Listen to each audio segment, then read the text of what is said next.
لسان القرآن لیکچر 3 جنس مذکر اینڈ مؤنث۔ بسم اللہ الرحمن الرحیم۔ السلام علیکم ورحمۃ اللہ وبرکاتہ۔ میں حافظ افسر رضا۔ لسان القرآن سیریز کا آج تیسرا لیکچر ہے۔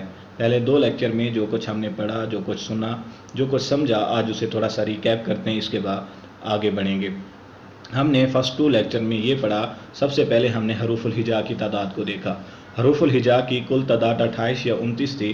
ان کے فرق کی وجہ ہم نے جانی تھی، الف اور حمزہ ہیں۔ وہ لوگ جو کہتے ہیں الف حمزہ ایک ہی چیز ہے، ان کے نزدیک ان کی تعداد 28 ہے، اور وہ لوگ جو کہتے ہیں الف اور حمزہ دو مختلف چیزیں ہیں، ان کے نزدیک ان کی تعداد 29 ہے۔ حروف الہجا کو پڑھنے کی ایک اسپیسیفک پروننسیشن ہے جو کہ اردو سے تھوڑا مختلف ہے۔ کچھ الفاظ ایسے ہیں جنہیں ایک اسپیسیفک پروننسیشن کے ساتھ عربی میں ہم پڑھتے ہیں جو کہ اردو سے بالکل مختلف ہے۔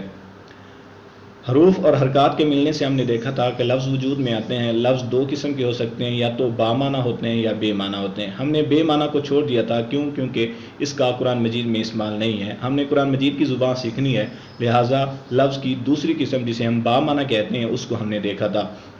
با معنی الفاظ کو ہم نے کہا تھا کہ کلمہ کہتے ہیں۔ کلمے کا پھر 3 اقسام دیکھی تھی، اسم، فعل اور حرف۔ اسم، فعل اور حرف کی ہم نے تعریفیں بھی دیکھی تھی۔ آج دیکھیں گے کہ اس کا پہلی قسم، کلمہ کی پہلی قسم اسم، اس کو ہم اگر اچھی طرح جان لیں تو ان کا جملوں میں استعمال نہایت ہی آسان ہو جائے گا۔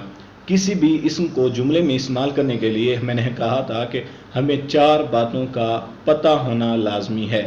نمبر 1، ہم نے کہا تھا کہ کسی بھی اسم کو جملے میں استعمال کرنے کے لیے اس کا جینڈر ہمیں معلوم ہونا چاہیے۔ اس کے بعد ہم نے کہا تھا کہ کسی بھی اسم کو جملے میں استعمال کرنے کے لیے اس کا عدد یعنی نمبر معلوم ہونا چاہیے۔ نمبر مطلب کیا وہ واحد ہے، کیا مثنیٰ ہے یا جمع ہے۔ ہم نے کہا تھا کہ جیسے اردو میں ہم 1 کے لیے واحد اور 2 کے لیے جمع کا استعمال کرتے ہیں، جبکہ عربی میں ہم 1 کے لیے واحد، 2 کے لیے مثنیٰ اور 2 سے زیادہ کے لیے جمع کا لفظ استعمال کرتے ہیں۔ اس کے بعد ہم نے کہا تھا کہ کیپیسٹی کا پتہ ہونا چاہیے کسی بھی اسم کو جملے میں استعمال کرنے کے لیے۔ تیسری جو اس کے بارے میں پتہ ہونا چاہیے وہ اس کی ہے کیپیسٹی، یعنی اس کے وسعت کا پتہ ہونا چاہیے۔ اس کے بعد ہم نے کہا تھا کہ اسم کا سٹیٹس پتہ ہونا چاہیے، اعراب کا پتہ ہونا چاہیے جو کہ مختلف ہے زبر، زیر اور پیش سے، جو کہ ہم آج تک سمجھتے آئے ہیں۔ اس کو جب ہم ان ڈیٹیل پڑھیں گے تب یہ ساری باتیں واضح ہو جائیں گی۔ آج جو ہے ہم سٹارٹ کرنے لگے ہیں وہ ہے کسی بھی اسم کے جینڈر کے بارے میں ہم کیسے معلوم کر سکتے ہیں۔ جینڈر یعنی جنس۔ جنس اردو میں ہم دیکھتے ہیں کہ 2 قسم کی ہوتی ہیں، یا تو مذکر ہوتی ہے یا پھر مؤنث ہوتی ہے۔ مذکر یا مؤنث، عربی میں استعمال ہونے والے ہر وہ لفظ کیا وہ مذکر ہے یا مؤنث ہے، اس کا ہمیں کیسے پتہ چلے گا، آج جو ہے ہم جنس والے ٹاپک میں پڑھیں گے۔ کسی بھی اسم کے بارے میں جاننے کے لیے، مکمل جاننے کے لیے میں نے کہا کہ اس کے بارے میں 4 باتوں کا ہمیں پتہ ہونا لازمی ہے۔ پہلا جو ہے اس کا جینڈر، اس کا نمبر، کیپیسٹی اور سٹیٹس۔ آج جو ہے ہم پہلا اس کا جو انفارمیشن ہے وہ کور کرنے کی کوشش کریں گے، وہ ہے جینڈر، یعنی کسی بھی اسم کی جنس کے بارے میں ہمیں معلوم ہونا چاہیے کہ کیا آیا یہ مذکر ہے یا مؤنث ہے۔ یہ ہم کیسے پتہ لگائیں گے، یہ ہم جنس کا جب ٹاپک پڑھ لیں گے انشاءاللہ we will be able to understand, we will be able to differentiate کہ کیا یہ مذکر ہے یا مؤنث ہے۔ ہم نے دیکھا تھا کہ اردو اور انگریزی زبان، عربی زبان میں بھی جنس 2 ہی طرح کی ہوتی ہے۔ جنس یا تو مذکر ہوتی ہے یا پھر مؤنث ہوتی ہے۔ جیسے اردو میں یا تو مذکر یا مؤنث، بیچ والا راستہ کوئی نہیں ہوتا، یا اردو میں مذکر یا پھر مؤنث۔ اسی طرح عربی میں بھی یا مذکر ہوگا یا مؤنث ہوگا۔ عربی زبان میں استعمال ہونے والا کوئی بھی لفظ اس وقت تک اگر ہم مذکر اور مؤنث کا ڈیفرینشیٹ کریں، ان دونوں میں سے اگر ہم ایک کو پڑھ لیں تو دوسرے کو انتہائی سمجھنا آسان ہو جائے گا۔ مؤنث کو سمجھنا، اس کو ڈیفرینشیٹ کرنا مذکر سے انتہائی آسان ہے، لہٰذا آج جو ہے ہم مؤنث کو پڑھیں گے۔ جب مؤنث والی کیٹیگریز بنائیں گے، ان میں وہ والے لفظ جو اس میں فعال کر رہے ہوں گے وہ مؤنث ہوں گے، جو اس سے میں فعال نہیں کر رہے ہوں گے وہ سارے کے سارے مذکر ہوں گے۔ اب مؤنث جو ہے میں تھوڑا لاسٹ پہ اگر آپ کو دکھاؤں، یہ والا ٹیبل اگر ہم سمجھ لیں تو انتہائی ہمارے لیے آسان ہو جائے گا۔ جنس کے بارے میں ہم نے پڑھنا ہے۔ جنس یا تو مذکر ہوتی ہے یا پھر وہ